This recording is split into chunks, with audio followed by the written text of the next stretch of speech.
This video is for those of you in the market for a nice automatic Swiss watch on a limited budget. What I have here for your consideration is what I think is a pretty good value.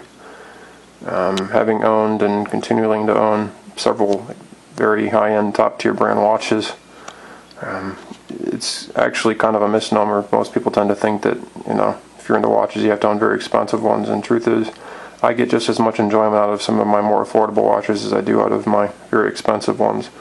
And this watch is no exception to the rule. This is a Swatch watch, which is automatic, and it's actually got an ETA movement in it.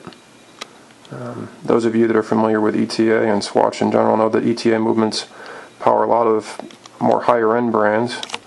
Omega, Tag Heuer, Movado, Baume & Mercier, Breitling, you name it. There's Cartier. There are very few watch companies, IWC even, that haven't used ETA movements at some point or still do. And you consider that this watch cost $170.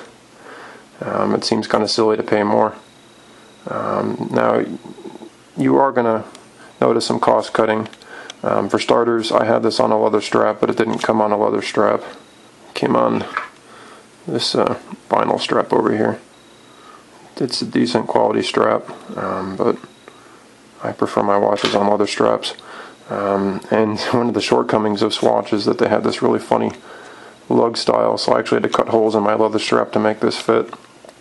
Now I know I could have bought one from Swatch, but I decided to do this on my own. I don't recommend you do unless you're very, very careful, because you can destroy a nice strap if you don't cut it just right.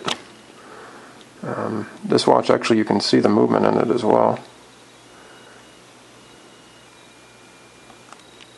So pretty cool. And there's the little automatic rotor.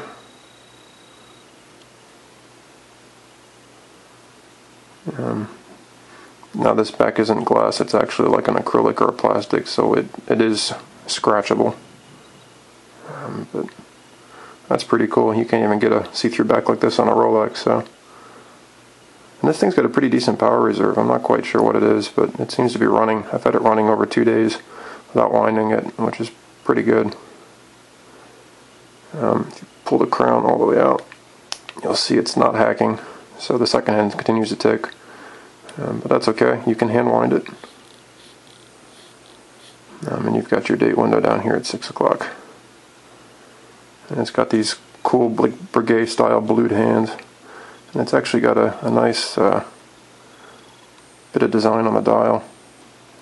This is actually what I would call a poor man's Piguet. It looks just like a Piguet Classique line watch for a lot less money. Unfortunately, the thing I don't like is it says Swatch all over the bezel here. I think that's kind of cheesy. I think it takes away from the classic look of the watch. But overall, this watch is gorgeous. And it's got a pretty smooth sweep to it as well. And you consider this watch costs $170. It's pretty good bang for buck.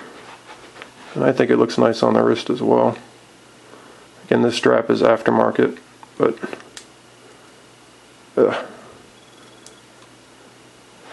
it's got a nice bit of wrist presence. It comes with a year warranty, so not bad. So if you're looking for a nice Swiss-made, Swiss automatic movement watch with a warranty, and you're on a budget, this watch is going to cost you basically less than a new Seiko Monster. And it's all Swiss-made. The only, I guess, oversights that I would point out is, again, it doesn't come on a genuine leather strap. I had to add this.